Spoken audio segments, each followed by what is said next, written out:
अस्सलाम वालेकुम, मैं हूं अनीना फ़ारूक शेख। ज़रा आलमी मंजरनामे से बात करते हैं क्योंकि एक बहुत बड़ी जो ख़बर है वो इस वक्त, या बहुत बड़ी जो हरकत है वो इस वक्त हो रही है दुनिया में।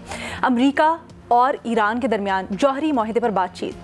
लेकिन इसमें बड़ी ख़बर ये है कि सऊदी अरब इस सारे मामले के अंदर इस वक्त बड़ी दिलचस्पी ले रहा है, और ख़ास ये इसलिए है क्योंकि माजी में जब ये डील हो रही थी, याद है हमने इसके ऊपर बात की थी, ये 2012 साल पहले की बात है जब ओबामा की हुकूमत थी। तो उस वक्त सऊदी अरब का स्टांस ये था कि उन्होंने इस डील की मुखालफत की थी ईरान के साथ। और फिर एक आपको पता है तारीख़ भी है जहाँ ईरान और सऊदी अरब की एक सर्द महरी है, और जनरली जो मशरिक़ वस्ता और ईरान के जो ताल्लुकात हैं वो थोड़े खट्टे मीठे रहते हैं। ऐसे में सऊदी अरब का अब खुलकर सामने आना और इसमें न सिर्फ दिलचस्पी जाहिर करना इस डील में, बल्कि इसकी हिमायत करना, ये कहना कि अगर ये जो मुज़ाकरात हैं, ये बातचीत है अमेरिका और ईरान के दरमियान हो जाती है तो इससे बड़े दूर असरात होंगे। ये कितनी अहमियत रखता है, इसके ऊपर ज़रा बात करते हैं। ये भी जमा खातिर कि जब ये बातचीत शुरू होना थी, 2 मुलाकातें हो चुकी हैं, जब ये बातचीत शुरू होना थी तो उससे पहले बड़ी दिहाइयों के बाद एक सीनियर लेवल डेलीगेशन गया सऊदी अरब का ईरान में, जहाँ पर बड़ी उन्होंने मुलाकातें भी की। जो सऊदी वज़ीर दिफ़ा हैं उन्होंने जाकर जो सुप्रीम लीडर हैं ईरान के, उनको शाह सलमान का ख़त भी दिया। और दहाइयों में ये जो ताल्लुकात हैं इनमें ज़रा हमने पेशरफ्त देखी आफ्टर ऑफ कोर्स वो जो तारीख़ी 2023 में मुआहिदा हुआ था चीन की सालसी में सऊदी अरब और ईरान के दरमियान। बट ये जो पेशरफ्त हो रही है, और अगर ये जो मुआहिदा है ईरान और अमेरिका के दरमियान हो जाता है, जो इस वक्त लग रहा है कि ईरान की भी कुछ इंक्लिनेशन है, तो इससे क्या मुराद है पूरे खित्ते के लिए और मुस्लिम दुनिया के लिए, इसको ज़रा एक्सप्लोर करते हैं। और इसके लिए सवाल कुछ यूँ कि क्या ये मुआहिदा मशरिक़ वस्ता और मुस्लिम दुनिया में चलने वाली जो सर्द जंग है उसको भी ख़त्म कर सकता है? हमें ज्वाइन करें इस डिस्कशन के लिए सोहेल वड़ायत साहब, रीमा उमर साहब और सलीम साफ़ी साहब भी हमारे साथ मौजूद हैं। साफ़ी साहब, आपसे मैं शुरू करना चाहती हूँ। सबसे पहले तो हमें थोड़ा सा ये समझाएँ कि सर 12 साल पहले सऊदी अरब ने मुखालफत की इस तरह की डील की, अब सऊदी अरब की तरफ से क्या तब्दील हुआ है? क्यों सऊदी अरब इतनी दिलचस्पी ले रहा है इस मुआहिदे के अंदर? देखिए, पिछले अदवार में बहुत सारी तब्दीलियाँ आ गई हैं। एक दौर था कि जब दुनिया डिवाइडेड थी सोशलिज़म और कम्युनिज़म में, और मुख्तलिफ ममालिक के ताल्लुकात उस बुनियाद पे हुआ करते थे।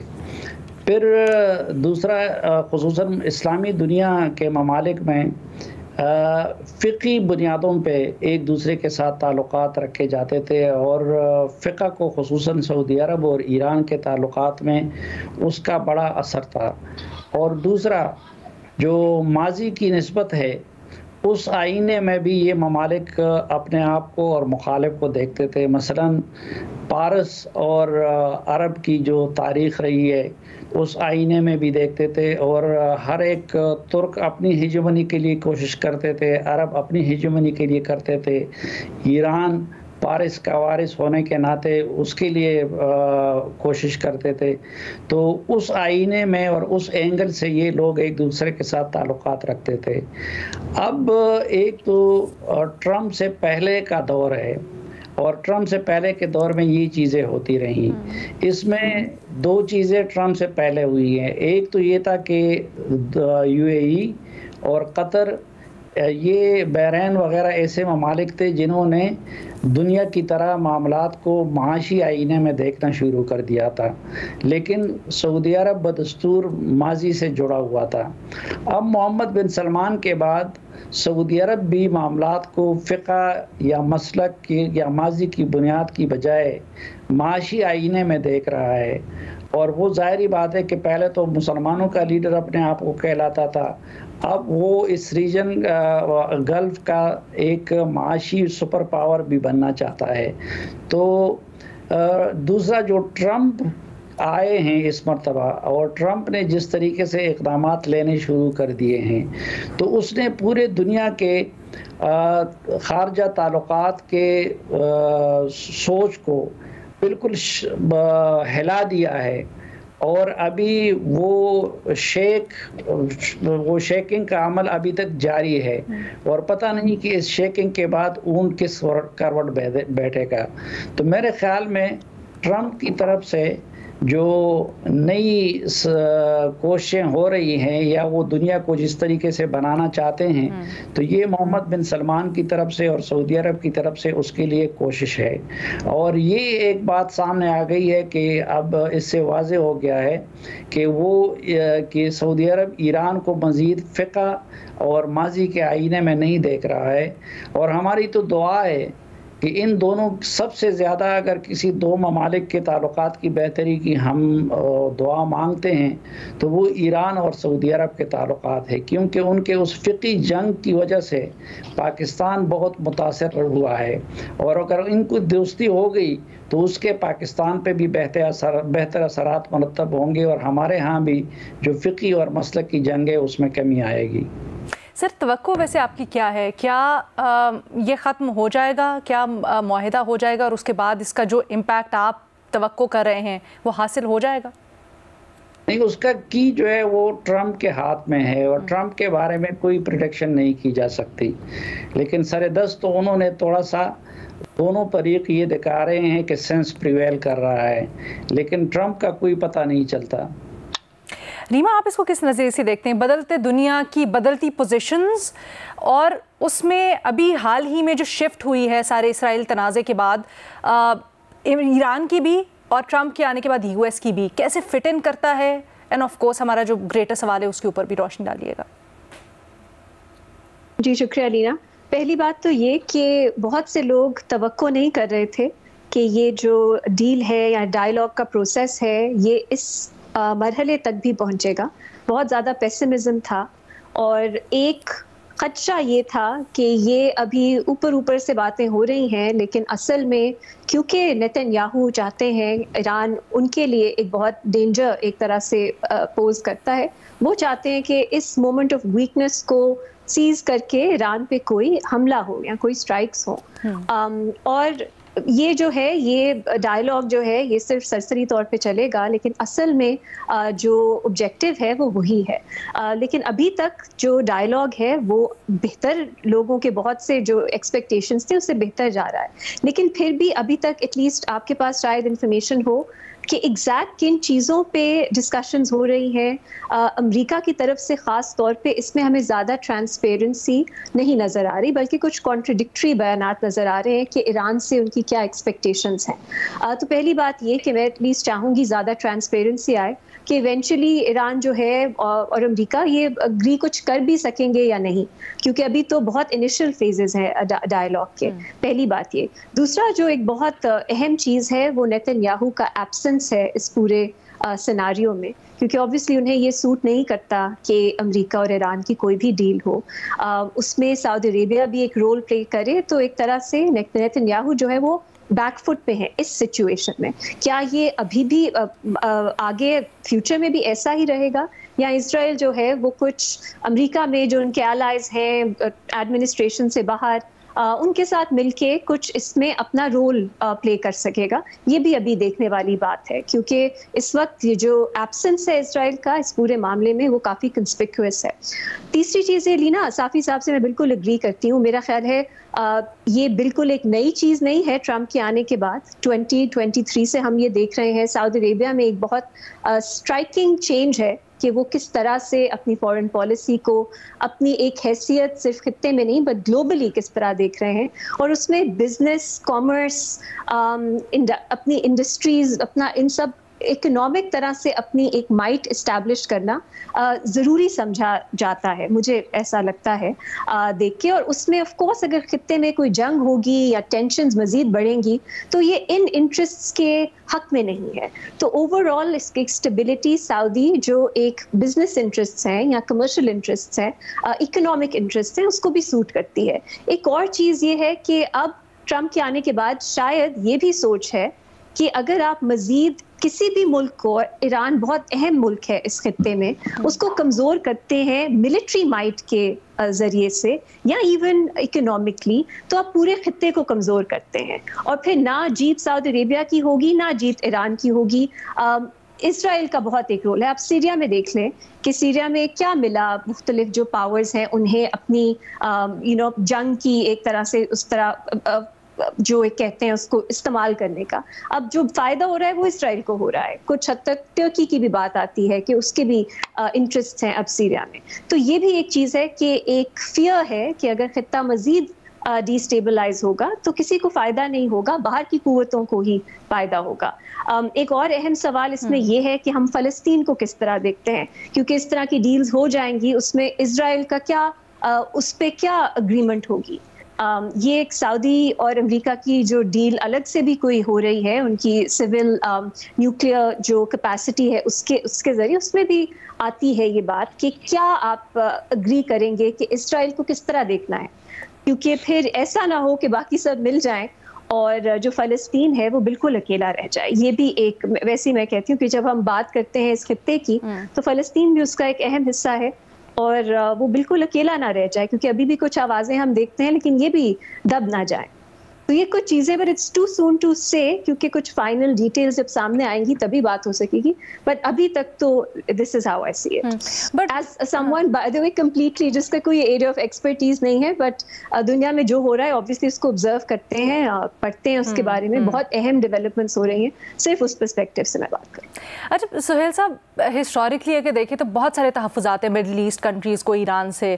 क्या आप समझते हैं अगर ये मुआहिदा हो गया तो क्या उसमें थोड़ा ठहराव आएगा क्या, और अगर ऐसा होता है तो वो अमेरिका और बाकी जो वेस्टर्न ब्लॉक है उसको पसंद आएगा या नहीं?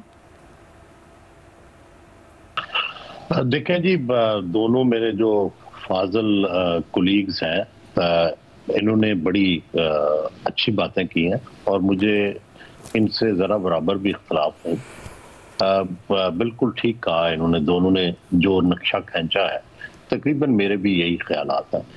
अलबत्ता मैं ये गुजारिश करना चाहता हूँ कि आप ये देखें कि इस वक्त मिडल ईस्ट की सूरत हाल क्या है। ये एक तो ईरान के सारे अलायंस टूट चुके हैं और जो लीबिया शाम की उसको सपोर्ट थी, हमास था, लेबनान में हिजबुल्ला थी, ये सारा कुछ टूट चुका है।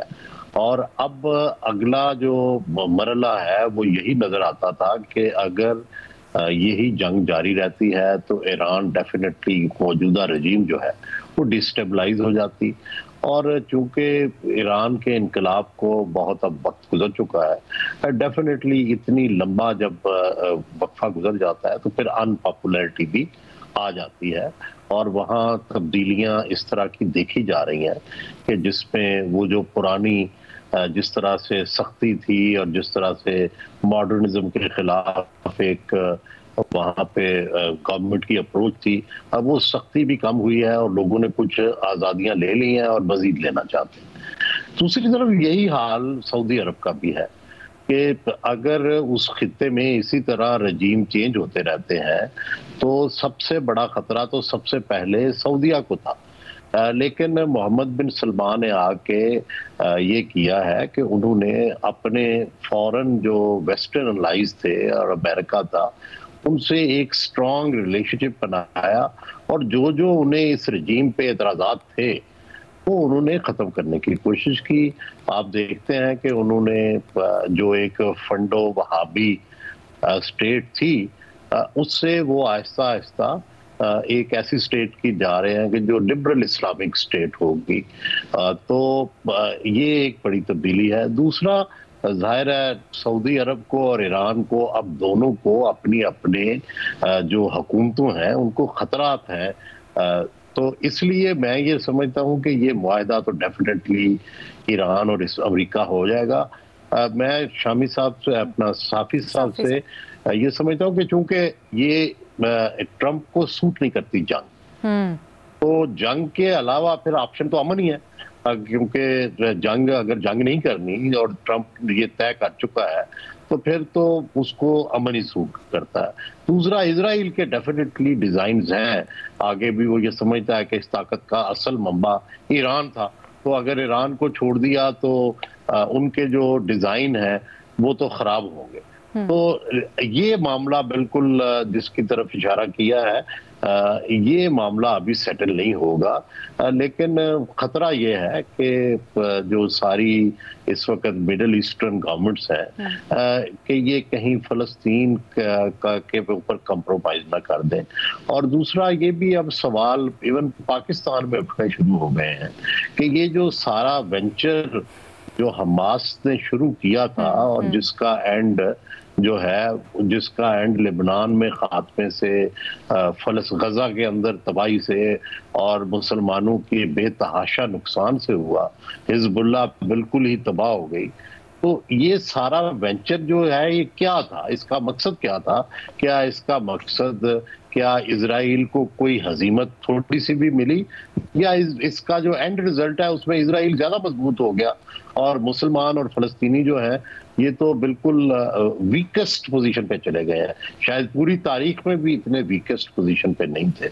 तो इसका डेफिनेटली जिस तरह उसामा बिन लादेन का वेंचर जो था उसका अल्टीमेटली हमने देखा कि मुसलमानों को नुकसान हुआ और शदीद नुकसान हुआ। इसी तरह ये जो गजा का वेंचर था ये भी, इसका भी शदीद नुकसान हुआ और ये बिला सोचे समझे और बगैर वसाइल के ऐसी लड़ाई थी जिसका नतीजा शायद सबको मालूम था। इतनी कुर्बानियां दी गई, इतने लोग शहीद हुए, आगे भी फ्यूचर नजर नहीं आ रहा, बल्कि वो कह रहे हैं कि जी आप तो मिस्र जाके सेटल हो जाए। तो इस तरह की जो सिचुएशन है, मेरा ये ख्याल है कि एक तो अब मुस्लिम उम्मा का जो नाम था वो बस अब नाम ही रह गया है, कोई OIC नहीं, कोई जॉइंट एफर्ट नहीं है और कोई फलस्तीन के बारे में आवाज नहीं है।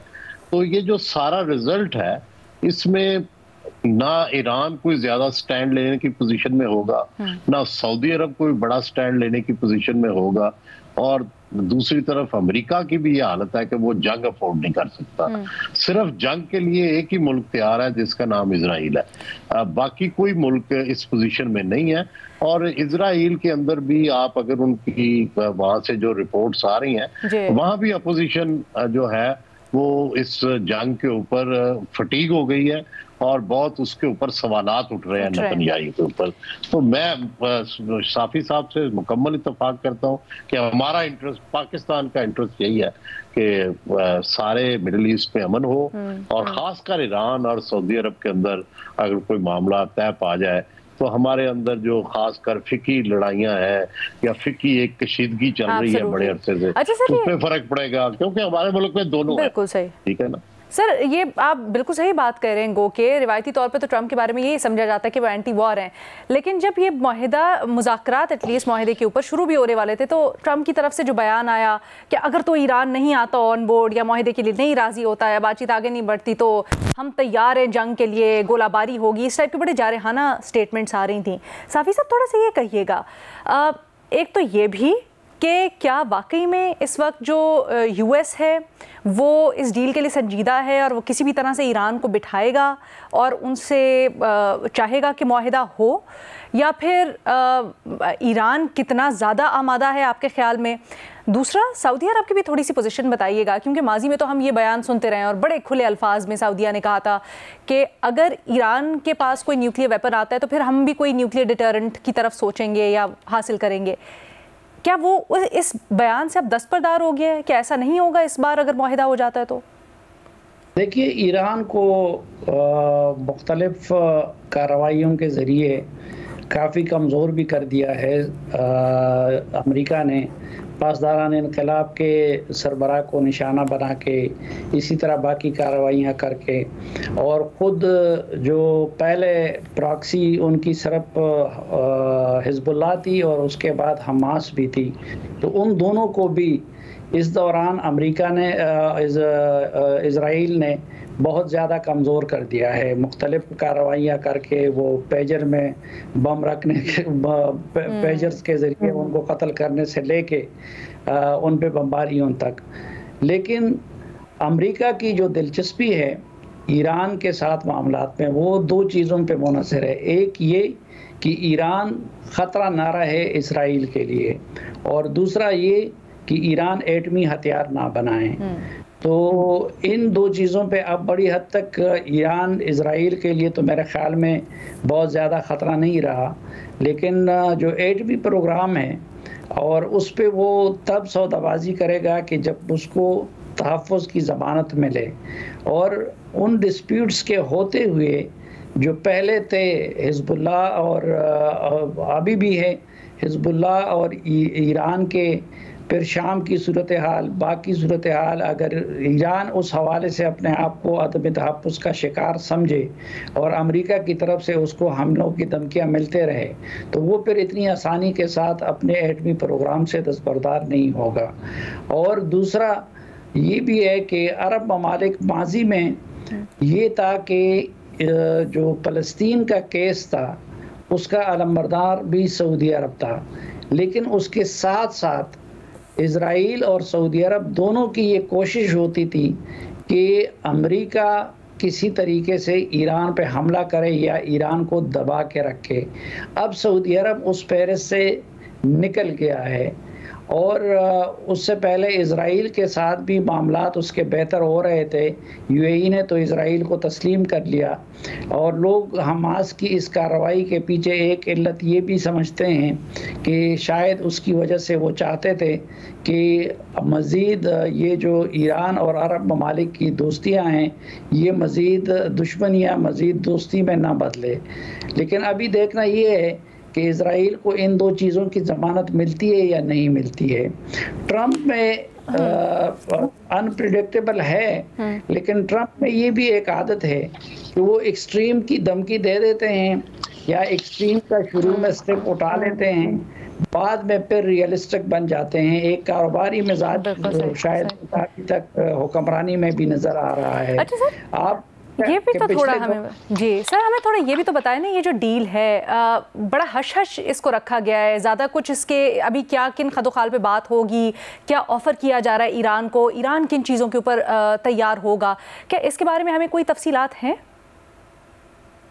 नहीं, अभी तक तो तफसीलात दोनों ने नहीं। पहली जो मस्कत में सेटिंग हुई और फिर दूसरी सेटिंग हुई उसके बारे में दोनों ने बड़े मुहतात स्टेटमेंट जारी किए हैं, यानी मायूसी का इजहार भी नहीं किया है और ज़्यादा पुरुमीदी भी नहीं दिखाई है। बट सर हमें इतना है, बाकी ये कि जुज़ियात में क्या डिस्कस हुआ और अमेरिका क्या दे रहा है, ईरान क्या दे रहा है, इसकी तफसीलात अभी तक सामने नहीं आई हैं। बट सर ईरान बेशक बड़े इनसिक्योर हो जाते हैं सारे के सारे जो बाकी मिडल ईस्टर्न स्टेट हैं, क्योंकि ईरान का कुछ रवैया भी ऐसा, उसके बाद जिस तरह से न्यूक्लियर स्टांस उनका रहा है उसके ऊपर। लेकिन अगर ओवरऑल मुस्लिम दुनिया के तनाजुर में देखें और फिर वेस्ट से जो एक चपकलिश रहती है उसके ऊपर देखें, तो ईरान को एक डिटरेंट के तौर पे भी देखा जाता है, डरावा भी रहता है कि पता नहीं ईरान क्या कर दे। क्या आपको लगता है इस वक्त ये बेहतर होगा कोई कॉम्प्रोमाइज डील या प्रोग्राम के ऊपर डील करना ईरान के लिए और दुनिया मुस्लिम दुनिया के लिए ख़ास तौर पर, या आपको लगता है कि ईरान को भी अपनी कोई ना कोई पोजीशन सेफगार्ड करनी चाहिए? देखिए, इस तरह की डीलें या दुश्मनियाँ वो कुछ ख्वाहिशात की बुनियाद पे या सिर्फ यारी दोस्ती में आके उसकी बुनियाद पे नहीं की जाती। हर मुल्क अपने लिए पहले तहफ़्फ़ुज़ चाहता है और अपने मफादात का तहफ़्फ़ुज़ भी चाहता है। तो ईरान को अगर ये चीज़ें उस पर नज़र आई उस डील में तो ठीक है। अब अमेरिका ने जो प्रेशर डाला पिछले सालों में, उसने भी अमेरिका को डिलीवर नहीं किया, लेकिन ईरान पे भी ये वक्त इतना आसान नहीं गुजरा। अगरचे इस दौरान चीन के साथ और रूस के साथ उसकी क़ुर्बत और भी बड़ी है और बड़ी हद तक वो दोनों उनके लिए सहारा बने हैं, लेकिन ईरान ने और ईरानियों ने काफ़ी पाबंदियों के बाद सख्तियाँ झेली हैं।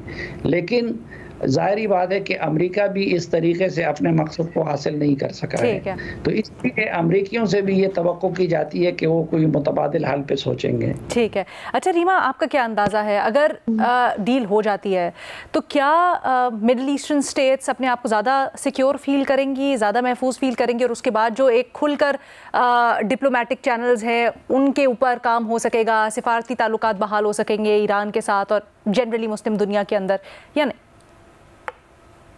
ना ये जब डील हो जाती है वो स्पेसिफिक्स उसके क्या हैं उसके बाद बात करेंगे। आपने जो साफी साहब से सवाल पूछा, अगर मैं उस पर छोटा सा कमेंट कर दूं कि अमेरिका को इस वक्त क्या मिल रहा है इस डील के थ्रू, मुझे लगता है अगर आप सिर्फ ट्रंप को देखें, अभी तक उनकी कोई मेजर फॉरेन पॉलिसी विक्ट्री अब तक वो अचीव नहीं कर पाए। उन्होंने कहा तो था कि वो गजा में जंग को ख़त्म कर देंगे, आते साथ ही वो यूक्रेन और रशिया के बीच में डील करवा देंगे, जंग बंदी करवा देंगे, लेकिन अभी तक उनको कुछ एज सच मेजर अचीवमेंट उन दोनों फ्रंट्स पे नहीं हुई। तो यहाँ पे अगर वो डील कोई हो जाती है अमेरिका और ईरान के बीच, तो उसको ट्रंप पॉलिटिकल कैपिटल के लिए जरूर इस्तेमाल करेंगे, चाहे वो ओबामा वाली डील ही क्यों ना हो। उसको इस तरह पेश किया जाएगा कि ये कोई बहुत ही नई चीज हुई है और बिल्कुल, और ईरान जो है उसको एक्सेप्ट करना पड़ा है कि अमेरिका दुरुस्त कह रहा था, और अमेरिका ने जो है इमरान से मनवा लिया जो पिछली रिजीम्स अमेरिका में जो पिछली गवर्नमेंट्स थी वो नहीं मनवा सकी थी, और इसको एक बहुत बड़ा फॉरेन पॉलिसी सक्सेस की तरह से भी पेश किया जाएगा। तो मेरा ख्याल है ये भी एक चीज़ है कि अब एक प्रेशर है, क्योंकि अमेरिका में जो टैरिफ्स के बाद हुआ और जो मजीद इश्यूज चल रहे हैं, बहुत ज़्यादा मैं तो कहूँगी डिफीट्स हैं या एटलीस्ट सेटबैक्स हैं जो ये एडमिनिस्ट्रेशन फेस कर रही है। तो उसमें अगर इस तरह की कोई डील हो जाती है, वो इसको इस्तेमाल करके एक बहुत बड़ी अचीवमेंट और अकम्पलिशमेंट के तौर पर पेश कर सकेंगे। शायद ये भी उनको एक ऑब्जेक्टिव हो उनका। अच्छा, पर खित्ते में चीन की ख़ास तौर पे जो इन्वॉल्वमेंट है सोहेल साहब, अगर ब्रीफली आप इसके ऊपर कह सकें, क्योंकि जो ईरान और सऊदी अरब के दरमियान में मुआहिदा हुआ था एक बड़े कतई ताल्लुक़ के बाद, वो चीन ने ब्रोकर करवाया। असर और रसूख एक है या सालिसी की पावर एक है, अमेरिका कहीं ना कहीं इससे तो नहीं इनसिक्योर हो जाएगा? देखिए, जो कोल्ड वार थी ना, उसके खात्मे के बाद से अभी दुनिया जो है एक टर्माइल में है कि अल्टीमेटली क्या दुनिया का एक वर्ल्ड ऑर्डर होगा, कौन सी ग्रुपिंग होगी, कौन कौन से लीडर होंगे, कौन कौन से उसके फॉलोअर होंगे, क्योंकि आइडियोलॉजिकल जंग तो अब खत्म हो गई। अब तो इकोनॉमिक जंग है, और इकोनॉमिक जंग में कौन किसका बेनिफिशियरी है और कौन उसके रास्ते में रुकावट है। अब नई ब्लॉक्स जो हैं वो इस शक्ल में बनेंगे। अब वो जो पुराना जिस तरह होता था कि जो अमेरिका उनको सपोर्ट करता था जो उसके इत्तेहादी थे, और रूस उनको सपोर्ट करता था जो उसके इत्तेहादी थे। मेरा ख्याल है कि ये अब बॉन्ड जो है पुराने वाला कोल्ड वॉर वाला, ये टूट रहा है। अब ये नए इकोनॉमिक ब्लॉक्स बनने हैं, और बदकिस्मती ये है कि ये जो खित्ता है साउथ एशिया, इसने इसका एहसास नहीं किया। बाकी आप देखें कि यूरोपीय यूनियन ने बहुत पहले ये एहसास कर लिया, और यूरोप के लोग अपने इलाकाई तजारत और अपने इलाकाई ताउन में इकट्ठे हो गए। इसी तरह आप देखते हैं कि बाकी इत्तेहाद भी हर दुनिया के हर खित्ते में बन गए हैं कि लेकिन हमारा जो सार्क बना था हम उसमें कोई प्रोग्रेस नहीं कर सके, जिसकी वजह से यहाँ अभी तक वो जंग बहुत ही कंफ्यूजिंग है कि फर्ज करें हम पाकिस्तानी हैं और जाहिर है हमारा प्राइम इंटरेस्ट पाकिस्तान है। अब सबसे ज्यादा हमारी एक्सपोर्ट पार्टनर जो है वो हमारा अमेरिका है, ठीक है। अब अमेरिका का ये जो टर्माइल है ये अल्टीमेटली कहाँ सेटल होगा, और उससे हमारी तो आप middle east, central Asia, south Asia, इस तरह का कोई नया ब्लॉक उस तरह से नहीं देख रहे हैं अभी?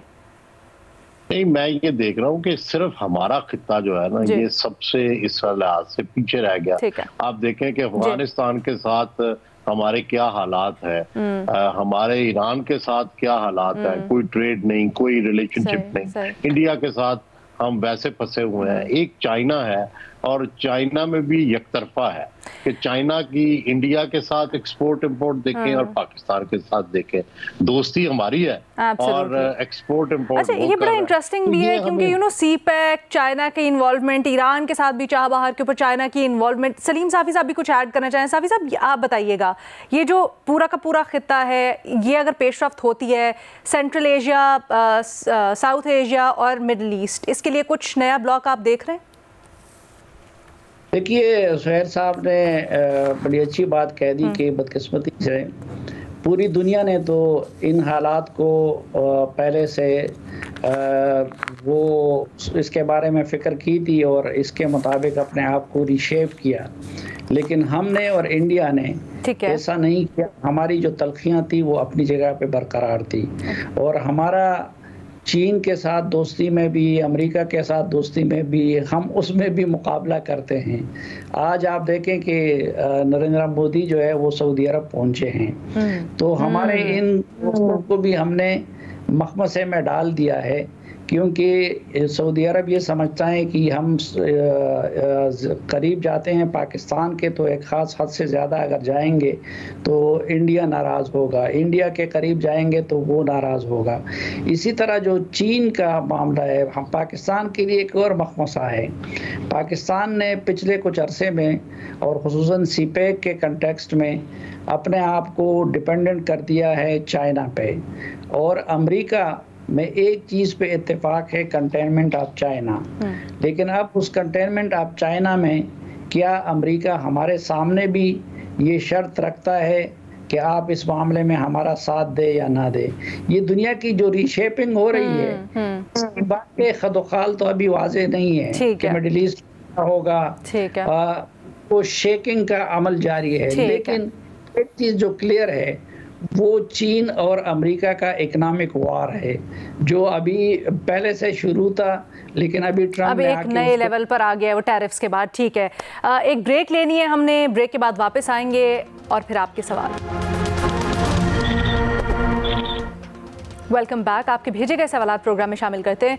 रीमा से सबसे पहले सवाल करते हैं। रीमा, पूछा जा रहा है कि इक़्तिदार में आने के बाद से आप नून लीग के सोशल मीडिया को कैसे देखती हैं?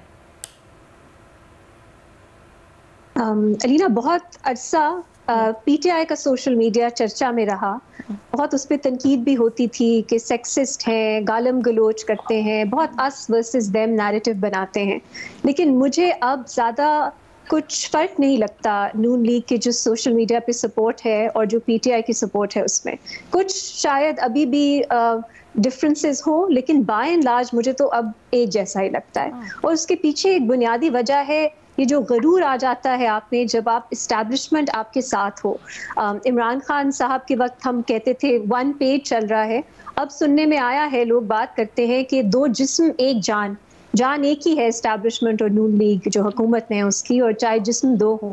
तो उसके बाद जो गरूर आता है वो एक उसका लेवल ही कुछ और है। अगर आप कोई ऐसी बात करें, जैसे फॉर एग्जांपल मेरे लिए फौजी अदालतें और बलूचिस्तान में जो स्टेट ऑपरेशन है, वो 2 चीज़ें very close to my heart. उस पर अगर मैं बात करती हूँ तो मुझे उसी तरह का रिस्पॉन्स मिलता है जैसा एक वक्त में पीटीआई के दौर में मिलता था। और उसमें आप ट्रेटर हैं, आप पे सेक्शुअलाइज्ड अटैक्स हो, ये बातें कि आपका पूरा ख़ानदान मार दिया जाए, वही चीज़ें। कोई समझने की ये या दलील से बात करने की कि क्यों डिफरेंस ऑफ ओपिनियन हो सकता है कि दहशतगर्दी पे किस तरह आपने लड़ना है, या फेयर ट्रायल के बाद पे डिफरेंस ऑफ ओपिनियन लेकिन एग्जिस्ट नहीं करता। या आप इस हुकूमत के साथ हैं, पीटीआई के खिलाफ हैं, या अगर आप इस हुकूमत पे तनकीद करते हैं तो फिर आप youth bleep, Imran bleep, handsome Imran Khan के इश्क में मुब्तला, ये सब कुछ हो जाते हैं। तो पर्सनलाइज्ड अटैक्स बहुत ज़्यादा हैं। अनफॉर्चुनेट बात है, क्योंकि पहले नून लीग के बहुत से सोशल मीडिया सपोर्टर्स होते थे जो इंगेज करते थे, जिनके साथ एक्चुअली बहुत एक सेटिस्फाइंग प्रोसेस होता था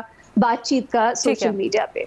एक और चीज़ मैं कहूँ अलीना, सॉरी, कि एक गलीज तरीन अकाउंट है ट्विटर पे जो नून लीग से की सपोर्ट में, call it out if you want, दूसरी tweet sexualised, I don't want to give the person more importance, लेकिन हर चीज में सेक्शुअलाइज बात है, चाहे वो महरंग बलोच हो, चाहे वो पीटीआई की सपोर्ट में जो खवातीन हैं वो हो, और उनका जो एक्सेस है पंजाब हुकूमत का खौफनाक लेवल का क्लोजनेस है। तो ऐसा नहीं है कि जो नून लीग है वो ऐसे अकाउंट से डिस्टेंस इख्तियार कर रही है, वो उनको वेलकम कर रही है, बल्कि सराहा जा रहा है। तो ये बहुत डिस्टर्बिंग चीजें हैं। आई होप कहा जाता है कि नून लीग पीछे थी, लेकिन अब बुलिंग में और इस तरह अटैक में नून लीग जो है वो पीटीआई के लेवल पे आ रही है। शायद और चीज़ों में अगर उस तरह का लेवल अचीव कर ले तो बेहतर हो, बयानिया बनाने की हद तक, लेकिन इसमें वो जो पहले थोड़े कमज़ोर थे वो शायद तभी बेहतर थे, क्योंकि वो अपना एक जो था ना उनका एक डिफरेंस वो बिल्कुल लूज कर रहे हैं अब।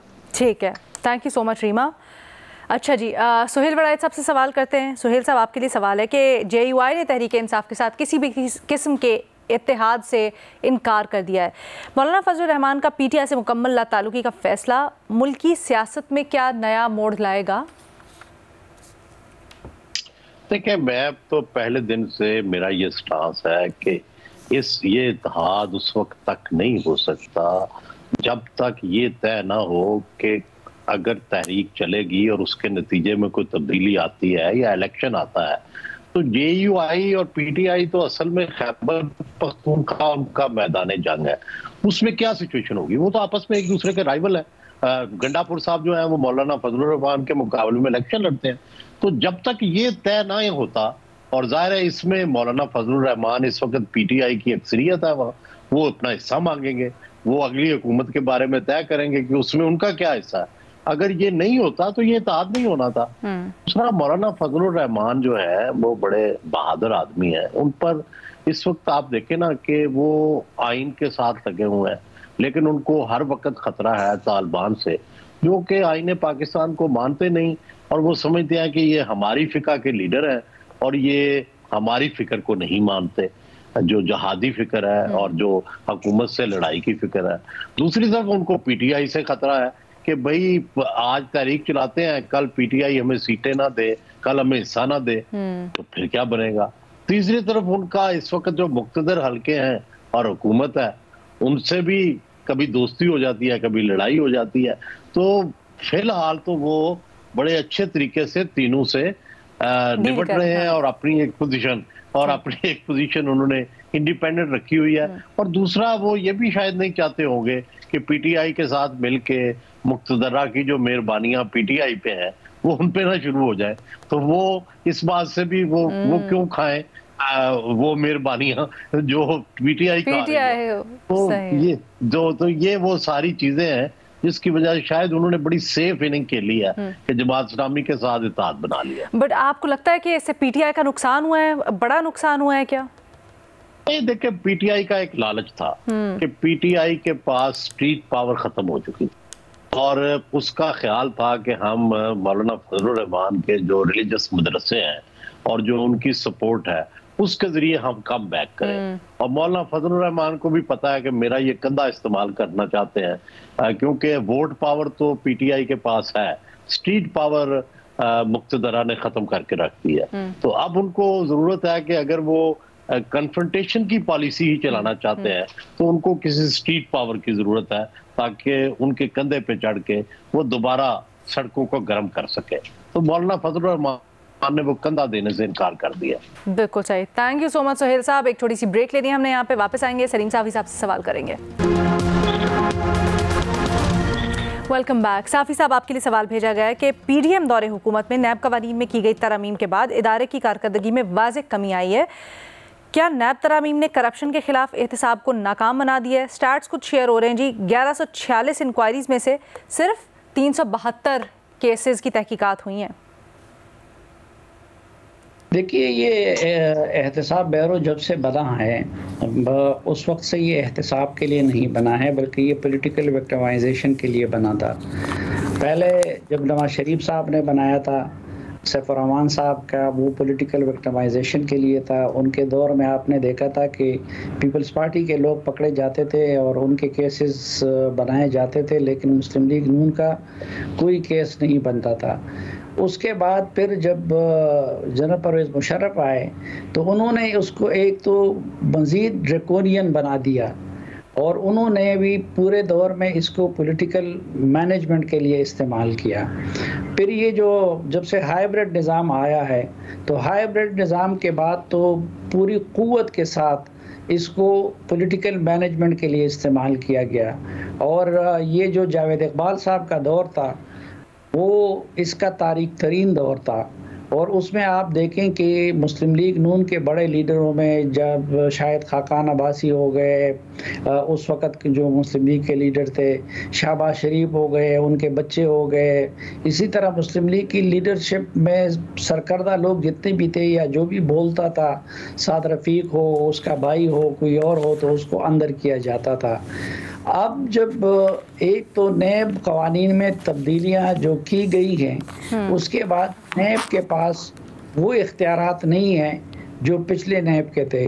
इसमें बुनियादी फ़र्क ये था कि नैब पहले आपसे कहता था, हमारा दीन हमें ये कहता है कि आप एक इंसान जब तक किसी अदालत से उसको सज़ा ना मिले, जब तक वो मुजरिम साबित ना हो तो आप उसको मासूम समझेंगे। लेकिन पिछले नैब में इंसान को पकड़ के मुजरिम समझा जाता था और उसे कहता था कि तुम साबित करो कि तुम मासूम हो। तो जाहिर बात है कि अपने आप को मासूम साबित करना इतना आसान नहीं होता, और वो भी कि फिर आप जेल में हो। तो एक तो नैब तरामीम जो की गई है, उसके बाद नैब उसी तरीके से पकड़ दकड़ नहीं कर सकी और उसके जो दाम थे वो निकाले गए हैं। ठीक है। दूसरी तरफ ये जो नैब है और पिछले सालों में नैब की जो शक्ल बनी थी वो खुद करप्शन का सबसे बड़ा जरिया बना था। और मेरे ख्याल में मौजूदा चेयरमैन नैब अगर पिछले लोगों के साथ होने वाली लोगों की ज्यादतियों का अजाला करे और नैब की तहदीद करे तो उसके लिए भी कम से कम 3 साल दरकार है। तो आपका क्या ख्याल है, अभी ऐसा नहीं है कि एहतसाब के खिलाफ जो मुहिम थी या एहतसाब के खिलाफ जो जंग थी वो नाकाम हो गई, बल्कि ऐसा है कि काम हो रहा है लेकिन ज़रा जांच पड़ताल से हो रहा है और तरीके से हो रहा है, ऐसा है क्या? अभी उस शिद्दत के साथ नहीं हो रहा है। नैब आज भी देखिए, मैं नैब के इदारे का उसूली तौर पर आप नहीं उसके साथ है। मैं उसूली तौर पर नैब के इदारे का मुखालिफ हूँ, तो आज भी नैब कोई मिसाली किरदार अदा नहीं कर रहा है, लेकिन उस तरीके से भी मुखालिफिन को कुचलने के लिए इस्तेमाल नहीं हो रहा है जिस तरह के पिछले दौर में था। अच्छा सर, एक बड़ा इंटरेस्टिंग सवाल आया, वैसे तो ये रीमा के लिए आया था, लेकिन क्योंकि अभी कंपैरिजन भी हुआ तहरीक इंसाफ के सोशल मीडिया के साथ और फिर आप बड़े ज़ेर-ए-ताब रहे पीटीआई के सोशल मीडिया की तरफ से, तो आपसे मैं ज़रा रहनुमाई चाहूँगी, आपका एक्सपीरियंस चाहूँगी कि इक़्तिदार में आने के बाद आप क्या समझते हैं, नून लीग का सोशल मीडिया कैसे आप देखते हैं इसको, और कंपैरिजन भी कीजिएगा। नहीं, मैं रीमा से इत्तेफाक करता हूँ कि सोशल मीडिया देखें, इसमें बस की बात है। रीत रखी है पीटीआई ने, लेकिन अब जिस भी पार्टी का, जिस भी शख्स का बस चलता है तो वो सोशल मीडिया को उसी तरीके से दूसरे के ख़िलाफ़ उसको जलील करने के लिए इस्तेमाल करता है। तो सोशल मीडिया का जो अभी नून लीग का है, और वैसे भी देखें, हम तो शुरू दिन से कहते हैं कि इन पार्टियों में इतना वो बड़ा फ़र्क भी नहीं है, तरीके वारदात थोड़े से मुख्तलिफ होते हैं। बाकी नून लीग तो आप समझते हैं जो गिले आपको पीटीआई के सोशल मीडिया से थे वही गिले आपको नून लीग के सोशल मीडिया से भी हैं आज? बिल्कुल, नून लीग के सोशल, हमारे पूरे सोशल मीडिया से गिले हैं। अच्छा। मैं पूरे सोशल मीडिया को अनसोशल मीडिया कहता हूँ। ठीक है, थैंक यू साफी साहब। ये सोशल है ही नहीं, बल्कि जो सोसाइटी में थोड़ा सोशल होने का डिबेट का कॉन्सेप्ट था, ये उसको ख़त्म कर रहा है। I get your point. अच्छा जी, आज माज़रत के साथ हमारे पास इतना ही वक्त था, तो इजाज़त दे, अल्लाह हाफ़िज़।